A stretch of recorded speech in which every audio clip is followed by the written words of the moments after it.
हमारा ये 5 रुपए की नोटों से 5,000 का फायदा कैसा हुआ।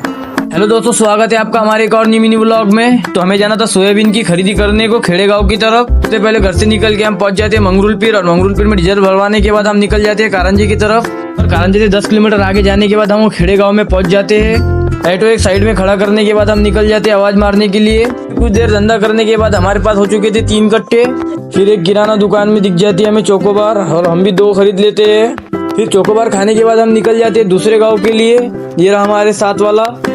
और फिर दूसरे गांव में पहुंचने के बाद हमारा ऑटो पूरा भर चुका था। हम निकल जाते हैं कारंजी की तरफ, क्योंकि हमें उधर माल बेचना था। धूप ज्यादा होने की वजह से हम रुक जाते हैं रसवंती में रस पीने के लिए। और फिर रस पीने के बाद निकल जाते हैं हम हमारे मित्र की दुकान की तरफ। मित्र की दुकान में पहुंचने के बाद फटाफट हमारा पूरा माल खाली करते हैं। हमारी आज की सोयाबीन की खरीदी हुई थी 8,300 और हमने बेचा 9,700। तो हमें कितने का फायदा हुआ कमेंट में बताना। फिर निकल गए हम घर की तरफ। बस आज की व्लॉग में इतना ही, फिर मिलते हैं नेक्स्ट व्लॉग में।